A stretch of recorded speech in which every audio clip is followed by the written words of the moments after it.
గౌరవనీయులు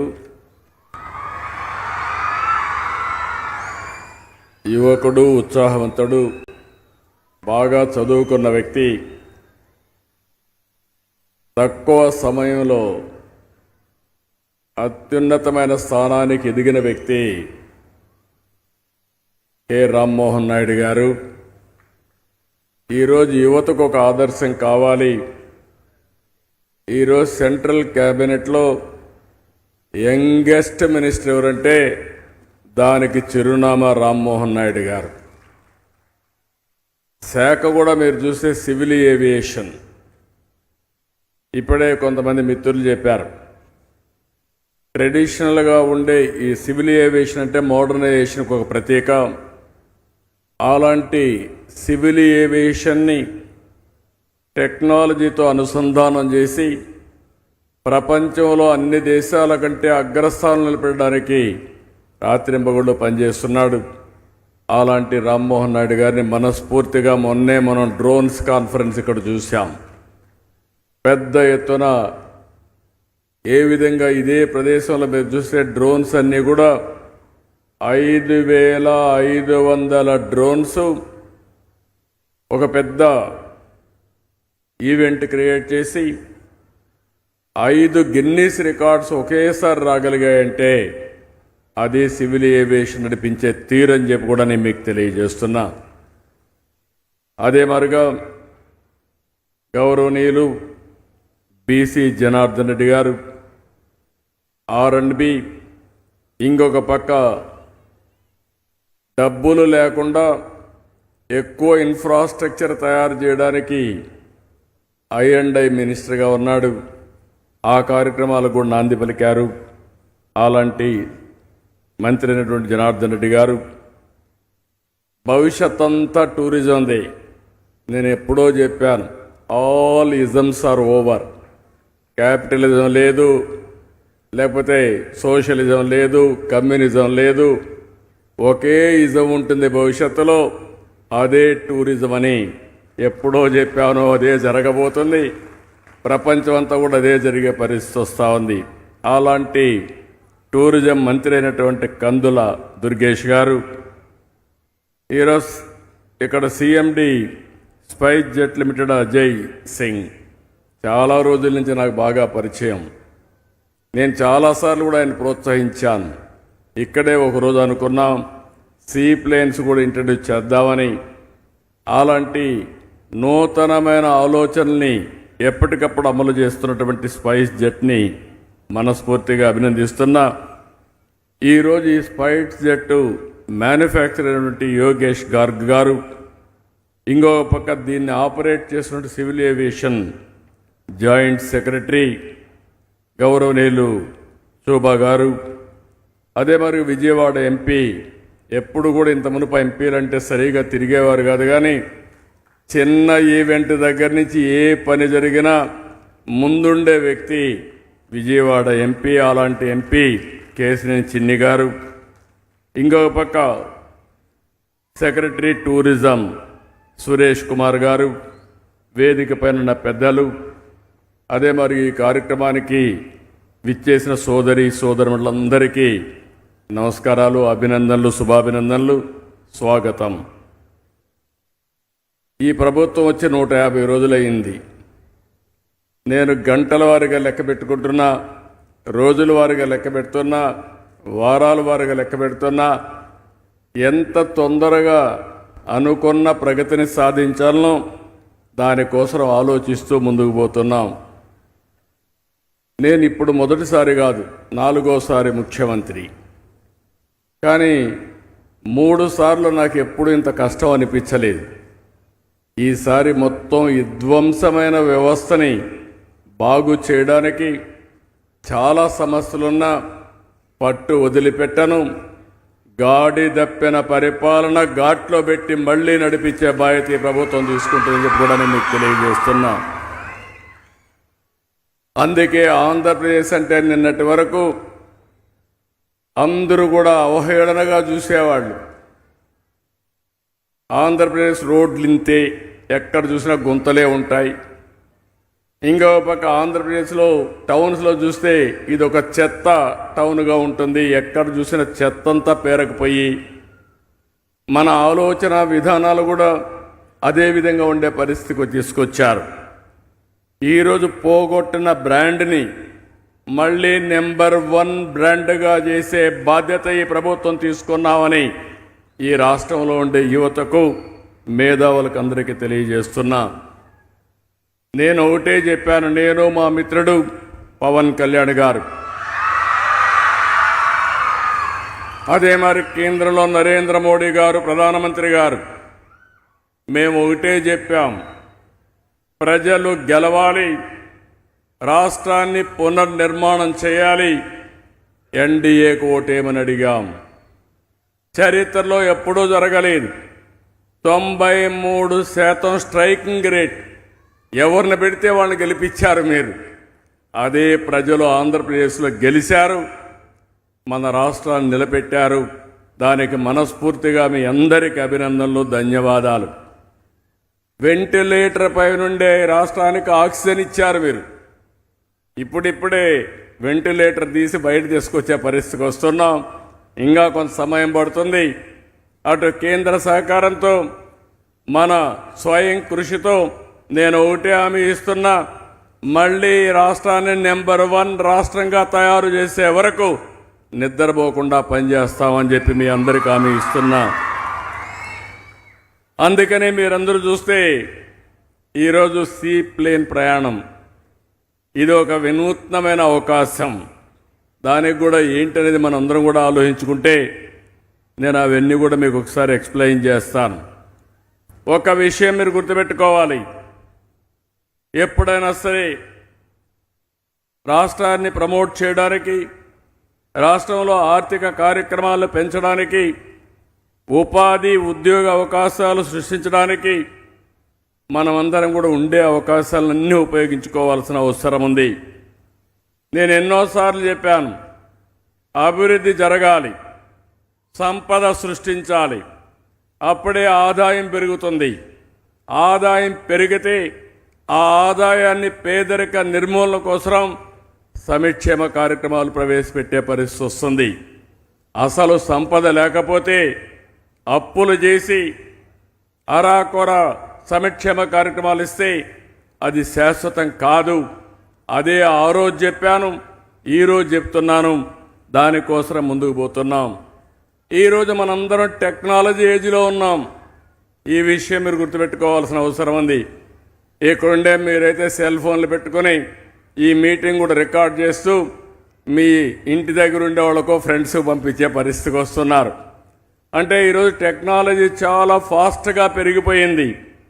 అలాంటి టెక్నాలజీ ఏజ్లో ఆ టెక్నాలజీని కూడా మనం పూర్తిగా వినియోగించి పేదరిక నిర్మూలన, జీరో పావర్టీ, పేదలను కూడా పైకి తీసుకొచ్చే మార్గాలు ఉన్నాయని చెప్పి కూడా నేను మీకు తెలియజేస్తున్నా. అందుకనే ఈరోజు మీరు చూస్తే నేను ఒకటే చెప్పాను, ప్రభుత్వం అంటే ప్రభుత్వ విధానాలు చాలా ముఖ్యం. ఒక ప్రభుత్వ విధానం వల్ల భావితరాల ప్రస్తుత భవిష్యత్తే కాకుండా భావితరాల భవిష్యత్తు మార్చే అవకాశం ఉంటుంది. ఈ విషయం మీరు ఒక్కసారి చూస్తే నాకెంత తృప్తినిస్తుందంటే, 25 సంవత్సరాల కంటే ముందు ఐటీని ప్రమోట్ చేశాం. అప్పుడు ఎవరికి అర్థం కాలేదు. నేను ఐటీ అంటే చాలామంది అన్నారు, ఐటీ తిండి పెడుతుందా అన్నారు. అలాంటిది ఈరోజు చూస్తే ఐటీ చదువుకున్న వాళ్ళు ఆ రోజు నేను ఉద్యోగాలు క్రియేట్ చేసి పెడితే అక్కడి నుంచి హైదరాబాద్లో పనిచేసి అమెరికాకి వెళ్ళారు.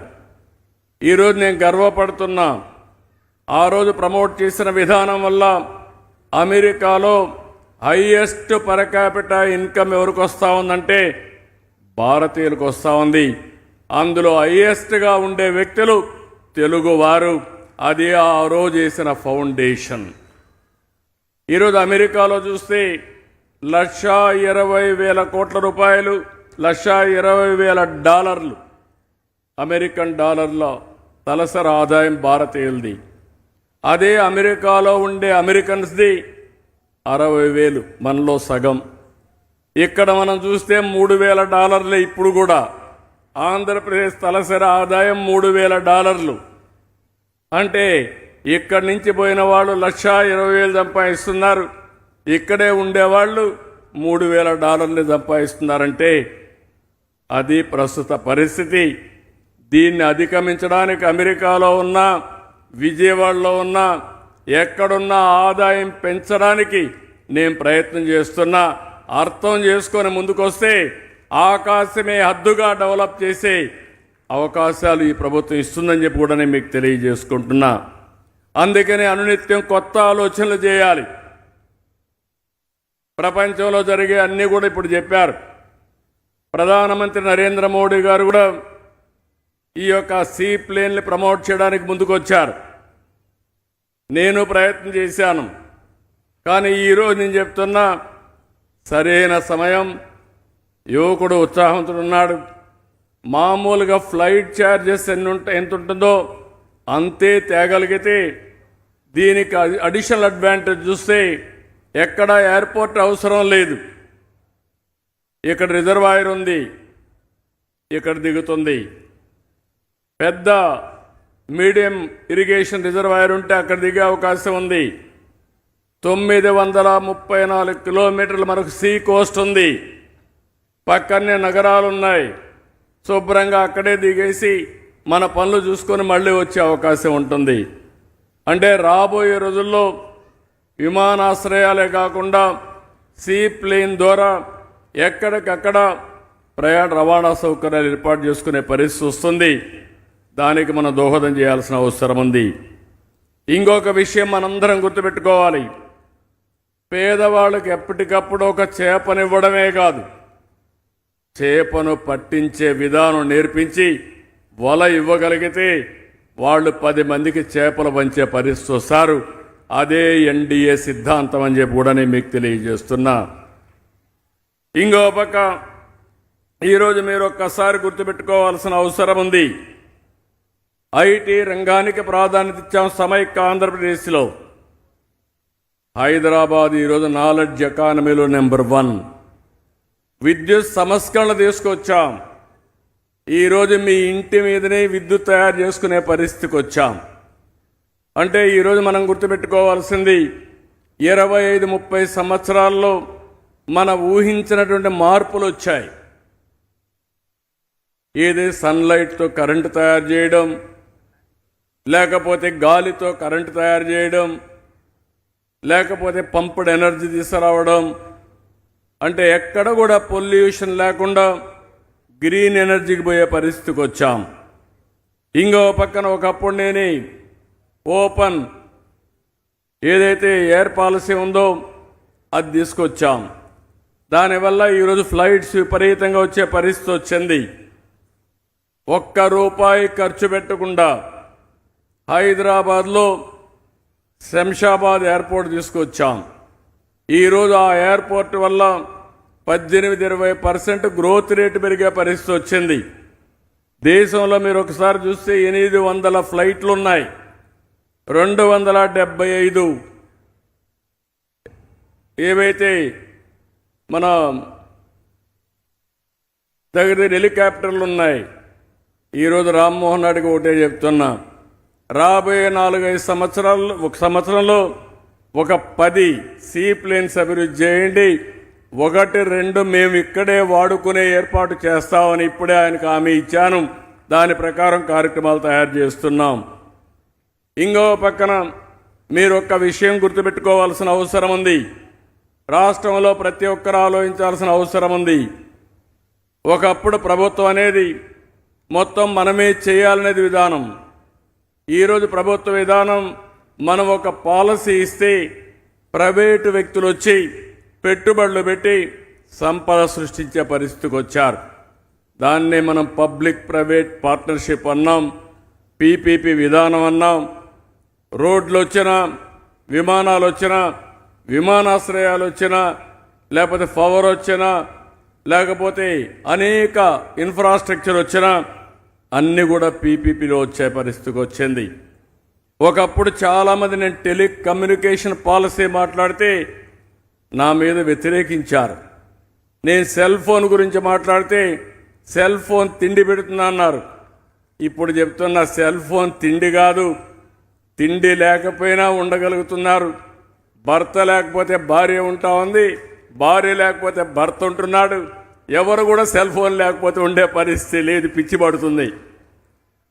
ఇది ఆలోచన విధానమే కాకుండా ఒక సెల్ ఫోన్ అనేది ప్రతి ఒక్క వ్యక్తికి నిత్యావసర వస్తువుగా మారిపోయింది. ఏ పని కావాలని, ఏది ఉన్నా లేకపోయినా, డబ్బులు జోబీలు లేకపోయినా సెల్ ఫోన్ ఉంటే ఇమ్మీడియట్గా డబ్బులు పే చేయొచ్చు. ఒకవేళ నువ్వు ఎక్కడున్నావో తెలియకపోతే డైరెక్షన్ కనుక్కోవచ్చు. లేకపోతే మీ బంధువులకు మెసేజ్ పంపి చివరిన మిమ్మల్ని కిడ్నాప్ చేస్తే ఒక మెసేజ్ కొట్టచ్చు. ఒకటి రెండు కాదు, ఈరోజు ఈ స్మార్ట్ ఫోన్లు అనేటివి మన జీవితంలో, మన భవిష్యత్తుకు కూడా ఒక భాగస్వామ్యమే పరిస్థితి వచ్చింది. అందుకే ఇలాంటివన్నీ ఒకప్పుడు ఈ సేవ పెట్టాను. ఒక నెలలో నిన్నే ఒకసారి సమీక్ష చేశాం. నేను సమీక్ష చేసి ఒకే మాట చెప్పాను లోకేష్ గారికి, ఇన్ఫర్మేషన్ టెక్నాలజీ మంత్రికి, 30 రోజుల్లో 100 సేవలు మీరు ఏ ఆఫీసుకు పోయే పని లేకుండా, ఎవరిని అడిగే పని లేకుండా వాట్సాప్ మెసేజ్ పెడితే మీకు ఆ సర్టిఫికెట్ వచ్చే విధంగా ఏర్పాటు చేస్తున్నాం అని చెప్పి కూడా నేను మీకు తెలియజేస్తున్నా. పౌర సేవలన్నీ ఏవైతే ఉన్నాయో అవన్నీ కూడా రియల్ టైంలో అందుబాటులో తీసుకొచ్చే పరిస్థితి వస్తూ ఉంది. ఇవన్నీ కూడా తీసుకొస్తాం. ఇంకో పక్క 2014లో స్వచ్ఛ భారత్కు నాంది పలికాం. దాన్ని రాబోయే రోజుల్లో మన రాష్ట్రంలో స్వచ్ఛ ఆంధ్రప్రదేశ్తో ముందుకు తీసుకుపోవాల్సిన అవసరం ఉంది. నేనే ఆ రోజు డిజిటల్ కరెన్సీ కూడా ఒక రిపోర్ట్ ఇచ్చాను. ఈరోజు డిజిటల్ కరెన్సీ చూస్తే ప్రపంచంలోనే ఎక్కువ ట్రాన్సాక్షన్ చేసే దేశం భారతదేశం. అందుకే నా ఆలోచన, ఎప్పటికప్పుడు మనం అందరం కూడా ఇలాంటి టెక్నాలజీని ఉపయోగించుకుంటే భవిష్యత్తు బంగారు భవిష్యత్తు అవుతుంది. ఈ విషయం మీరు గుర్తుపెట్టుకోవాల్సిన అవసరం ఉంది. ఇంకో పక్కన ఈరోజంతా కూడా మీరు ఒక్క విషయం గుర్తుపెట్టుకోవాలి. ప్రపంచమంతా కూడా చాలా ఫాస్ట్గా మూవ్ అయ్యే పరిస్థితి వస్తూ ఉంది. మారిన పరిస్థితులు మనం కూడా అధ్యయనం చేసుకోవాలి. టెక్నాలజీలో మార్పులు వస్తున్నాయి. అవన్నీ మనం అడాప్ట్ చేసుకుని మనం కూడా ముందుకు పోగలిగితే మన భవిష్యత్తు బాగుంటుంది, మన రాష్ట్ర భవిష్యత్తు బాగుంటుందని చెప్పి కూడా నేను మీకు తెలియజేస్తున్నా.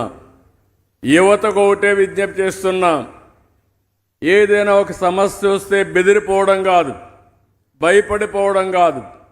జీవితంలో చాలా ఛాలెంజెస్ వస్తాయి. ప్రతి ఒక్క ఛాలెంజ్ని ఒక అవకాశంగా తీసుకోగలిగితే, ప్రతి ఒక్క సంక్షోభాన్ని ఒక ఆపర్చునిటీగా తీసుకొని ఆ సమయంలో మీరు ఆలోచించుకోవాల్సింది, ఆ రోజు ఏ నిర్ణయం తీసుకుంటే సబబుగా ఉంటుంది, ఆ నిర్ణయం భవిష్యత్తుకి ఎట్లా ఉపయోగపడుతుందో ఆలోచన చేయగలిగితే ఏమాత్రం కూడా మన భవిష్యత్తుకు డోకా ఉండదని చెప్పి కూడా నేను మీకు తెలియజేస్తున్నా. మన రాష్ట్రం ఉంది, వనరులు ఉన్నాయి, డైనమిక్ పీపుల్ ఉన్నారు. మన వాళ్ళు మనకు అదృష్టమేమో దురదృష్టమో తెలియదు, కానీ ఇక్కడుండే వాళ్ళు ఇక్కడ రాణించరు, కానీ అమెరికాలో రాణిస్తారు, పక్క రాష్ట్రాలు రాణిస్తారు. అలాంటి వాతావరణాన్ని క్రియేట్ చేయడానికి నేను చాలా స్పష్టంగా ఉన్నా. అందుకే మొన్నటి వరకు ఒక మాట చెప్పాను, ఈజ్ ఆఫ్ డూయింగ్ బిజినెస్ అన్నాను. ఇప్పుడు మాట్లాడుతున్న స్పీడ్ ఆఫ్ డూయింగ్ బిజినెస్ అంటున్నా. ఈజ్ ఆఫ్ డూయింగ్ బిజినెస్ కాదు, స్పీడ్ ఆఫ్ డూయింగ్ బిజినెస్. ఈరోజు అనుకుని నిన్నే చేసుంటే బాగుంటుందని ఆలోచన రావాల్సిన అవసరం ఉంది. మొన్నే మీరు ఈ డ్రోన్ కాన్ఫరెన్స్ పెట్టినప్పుడు చూశారు. రాబోయే రోజుల్లో పెను మార్పులు రాబోతున్నాయి. ఎవరు ఊహించలేదు. ఒక డ్రోన్ పంపిస్తే మన పొలం మీదకి ఎక్కడైతే తెగులుందో ఆ తెగులను ఐడెంటిఫై చేసి ఆ తెగులుపైనే పురుగు మందు కొట్టే పరిస్థితి వస్తుంది. ఎప్పుడన్నా ఊహించారని అడుగుతున్నా. ఇంకో పక్క మీరు చూస్తే మొన్నటి వరకు రైతులంతా పెస్టిసైడ్ షాప్లో చెప్తే ఏది కొట్టాలంటే ఆ మందు కొట్టి మొత్తం పంటంతా కూడా పురుగుల మందు పంటగా తయారు చేసే పరిస్థితికి వచ్చాం. అలాంటి ప్రిసిషన్ ఇన్ అగ్రికల్చర్ వస్తుంది. ఇంకో పక్క ఎరువులన్నీ కూడా ఎక్కడంటే అక్కడ వేసే పరిస్థితి వచ్చింది. ఈరోజు రాబోయే రోజుల్లో డ్రోన్ ద్వారా ఎరువులు కూడా స్ప్రే చేసే పరిస్థితికి వస్తున్నాం. సాయిల్ టెస్టింగ్ కూడా డ్రోన్ ద్వారా, శాటిలైట్ ద్వారా నిర్ణయించి సాయిల్ హెల్త్ కూడా డిటర్మిన్ చేసి తద్వారా కార్యక్రమాలు చేసే పరిస్థితికి వస్తున్నాం.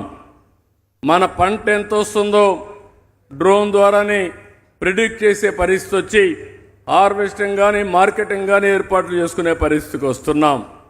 నాలెడ్జ్ ఎకానమీలో పెను మార్పులు వచ్చాయి, ఇంకా వస్తాయి. నేను అందుకనే ఇక్కడుండే రాష్ట్రంలో ఉండే యువతకు కానీ పెద్దవాళ్ళందరికీ ఒకటే కోరుతున్నా, మనం ఎంత కష్టపడుతున్నది కాదు, హార్డ్ వర్క్ కాదు, రాబోయే రోజుల్లో స్మార్ట్ వర్క్. మీరు కానీ ఒక సెల్ ఫోన్ పెట్టుకొని నాలెడ్జ్ ప్రకారం పనిచేస్తే మామూలుగా చేసే పని కంటే 10 రెట్లు ఎక్కువ పని చేసే అవకాశం వస్తుంది. ఈ విషయం మీరు గుర్తుపెట్టుకోవాల్సిందిగా నేను కోరుతున్నా. ఈరోజు అన్నీ కూడా సమాచారం, డేటా అంతా కూడా క్లౌడ్లో ఉంది. రియల్ టైం డేటా డ్రోన్స్ వచ్చాయి, రియల్ టైం డేటా మీ సెల్ ఫోన్ వచ్చింది, రియల్ టైం డేటా సీసీటీవీ కెమెరాలు ఉన్నాయి, రియల్ టైం డేటా మనకిచ్చే ఐఓటీస్ వచ్చాయి. అది వేరబుల్స్ కావచ్చు, లేకపోతే రిజర్వాయర్లో వాటర్ లెవెల్స్ కావచ్చు, అనేక రకాలుగా వచ్చేసాయి. ఇవన్నీ ఉపయోగిస్తే, ఆర్టిఫిషియల్ ఇంటెలిజెన్స్ ఉపయోగిస్తే నిర్ణయాలు కూడా 80-90% అక్యురేట్గా వస్తాయి. ఒక నాయకుడు తీసుకుంటే నిర్ణయాలు 20% ఉంటాయి, ఇంకొక నాయకుడు తీసుకుంటే 95% ఉంటాయి. అది సమర్థత పైన ఆధారపడుతుంది. భవిష్యత్తులో ఏ నిర్ణయం కూడా 80% సరైన నిర్ణయం తీసుకుంటే ఆ నిర్ణయం వల్ల ఫలితాలు కూడా మెరుగైన ఫలితాలు వస్తాయి. ఈ విషయం మీరు గుర్తుపెట్టుకోవాల్సిన అవసరం ఉంది. అందుకనే ఈరోజు దీన్ని డీప్ టెక్నాలజీని ప్రమోట్ చేస్తున్నాం. ఒకప్పుడు నేను మాట్లాడేవాడిని ఐటీ గురించి, ఇప్పుడు మాట్లాడుతున్న డీప్ టెక్నాలజీ. ఈ డీప్ టెక్నాలజీని అడాప్ట్ చేసుకుంటే ప్రపంచానికి సేవలు అందించే అవకాశం మా యువతకు వస్తుంది. అదే నేను ఇవ్వాలనుకుంటున్నానని చెప్పి కూడా నేను మీకు తెలియజేస్తున్నా. అందుకే ఇటీవల ఒక మాట చెప్పాను, think globally, act globally. Location is not the problem at all, కన్స్ట్రెయింటే కాదు. విజయవాడలో ఉన్నావా, విశాఖపట్నంలో ఉన్నావా, అమలాపురంలో ఉన్నావా, లేకుంటే అనంతపూర్లో ఉన్నావా అనే క్వశ్చన్ లేదు. మీ ఆలోచన ఎంత వేగంగా ప్రపంచానికి ఒక లీడర్షిప్ ఇవ్వగలుగుతామంటే ఏ ఊర్లో కూర్చున్నా మీరు ఆ ఆర్గనైజేషన్ క్రియేట్ చేసే శక్తి వస్తుంది. అలాంటి వాతావరణాన్ని మనం ఉపయోగించుకోవాల్సిన అవసరం ఉందని చెప్పి కూడా నేను మీకు తెలియజేస్తున్నా. ఈరోజు ప్రధానమంత్రి గారు ఉన్నారు, ఆయన కూడా చాలా ఫాస్ట్గా ఆలోచిస్తూ ఉంటారు. ఆయన ఆలోచన ఒకటే, ఏది ఆలోచన భవిష్యత్తు కోసం ఆలోచిస్తారు. ఇప్పుడే రామ్మోహన్ నాయుడు చెప్పాడు. రామ్మోహన్ నాయుడు గారితో నేను మాట్లాడినప్పుడు సీ ప్లేన్స్ అంటే నువ్వు వేరే రాష్ట్రాలకు ఎక్కడికి పోవద్దు, నేరుగా మన రాష్ట్రానికి రమ్మని చెప్పాను. ప్రధానమంత్రి గారిని అడిగితే ఇది మంచి ఆలోచన, నా ఆలోచన కూడా అదే, మీరు ఎట్టే పరిస్థితుల్లో దీన్ని అమలు చేయమని ఈ సీ ప్లేన్స్ విధానాలని సరళీకృతం చేశారు. దానికి కూడా మనం అందరం అభినందించాల్సిన అవసరం ఉంది. ఏ విషయం కూడా ఒకటే ఆలోచిస్తున్నారు, ఇది ప్రజలకు ఎంతవరకు ఉపయోగపడుతుందో అది చేయడానికి వారు ముందుకు పోయే పరిస్థితికి వచ్చారు. అలాంటి నాయకత్వం ఉండడం మనందరికీ అడ్వాంటేజ్ అని చెప్పి కూడా నేను మీకు తెలియజేస్తున్నా. ఇప్పుడు ఈ యొక్క సీ ప్లేన్లు ఉన్నాయి. ఈ సీ ప్లేన్ల వల్ల ఒక రవాణానే కాదు, టూరిజం బ్రహ్మాండంగా అభివృద్ధి అయ్యే పరిస్థితి వస్తుంది. ఈరోజు మీరు చూసినప్పుడు రాజమండ్రిలో విమానాశ్రయం ఉంది, పక్కన ఉన్నటువంటి కాకినాడ పోవాలంటే 1.5 గంట పడుతుంది. రేపు కాకినాడలోనే సముద్రంలోనే దిగేసే అవకాశం వస్తుంది. ఈరోజు ఇక్కడ విమానాశ్రయం ఉంది విజయవాడలో, ఇక్కడ బ్యారేజ్ ఉంది, ఇక్కడ దిగచ్చు.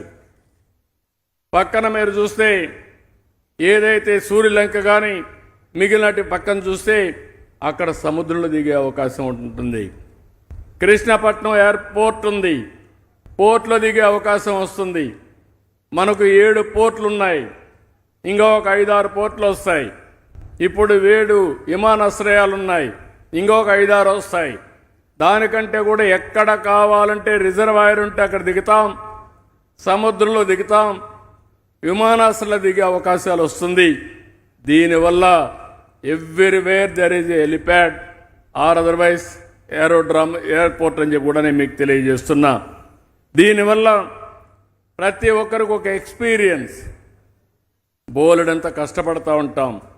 ఈరోజు మన దేశం నుంచి విదేశాలకు వెళ్ళి 10 రోజులు 20 రోజులు అక్కడుండి మన డబ్బులు అక్కడ ఖర్చు పెట్టి వస్తున్నారు.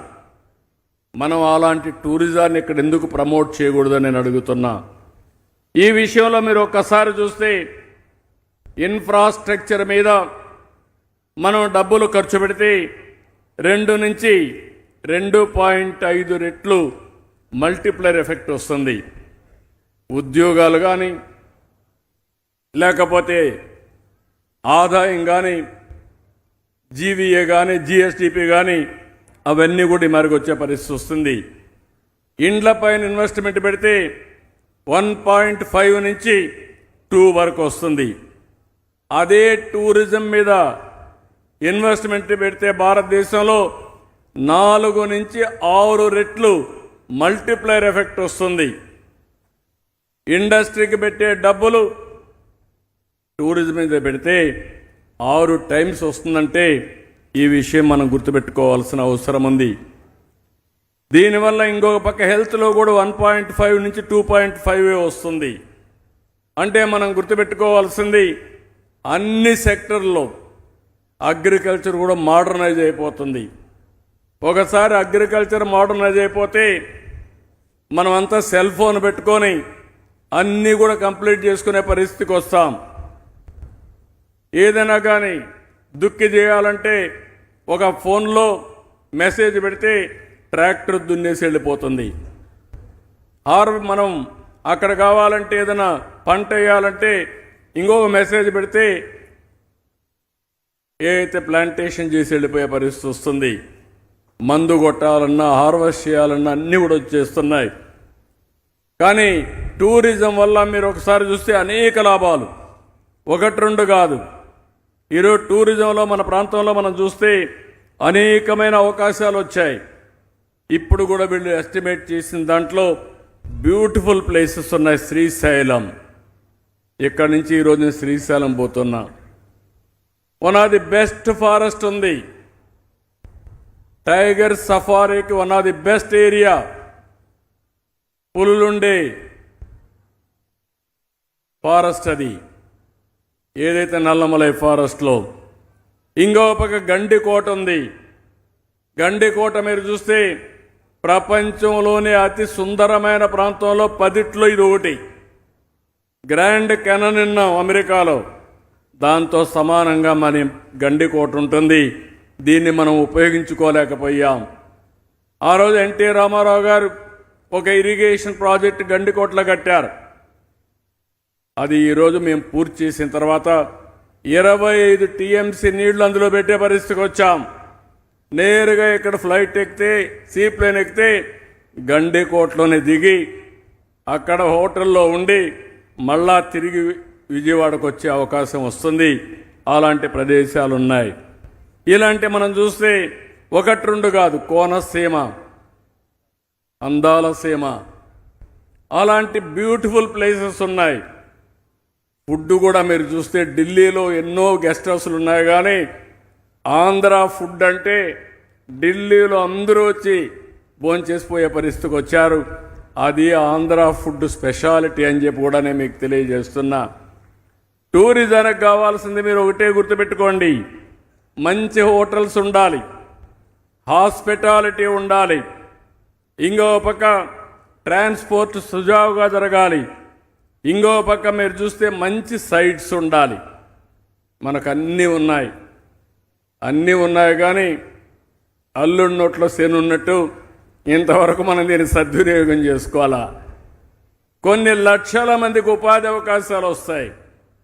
ఆ ఉపాధి కూడా శారీరక కష్టపడాల్సిన పని లేదు, వైట్ కాలర్ జాబ్స్ వస్తాయి. ఇవన్నీ మనం చూసినప్పుడు నేను అందుకే ఒకటి ఆలోచించాను, టూరిజానికి ఇండస్ట్రియల్ స్టేటస్ ఇచ్చాను. మొన్నే అనౌన్స్ చేశాను, కొత్త పాలసీ వస్తుంది, అందులో ఎక్కువ ఫోకస్ పెట్టి టూరిజాన్ని అభివృద్ధి చేస్తాం. రాష్ట్రం మొత్తం మంచి హోటల్స్ తీసుకొస్తాం, హాస్పిటాలిటీకి ప్రాధాన్యత ఇస్తాం, ట్రాన్స్పోర్ట్కి ప్రాధాన్యత ఇస్తాం, హిస్టారికల్ ప్లేసెస్ క్రియేట్ చేస్తాం. సుందరమైన ప్రాంతాలు మన రాష్ట్రంలో చాలా ఉన్నాయి. ఈరోజు అరకు అయితే మోస్ట్ బ్యూటిఫుల్ ప్లేస్. ఈరోజు అరకు కాఫీ ప్రపంచంలోనే ప్రఖ్యాతి పొందింది. అలాంటి అరకు కాఫీ, అరకుకి వెళ్ళి అక్కడే కాఫీ తాగితే అక్కడ తాగిన అనుభవం ప్యారిస్లో తాగితే రాదని చెప్పి కూడా నేను మీకు తెలియజేస్తున్నా.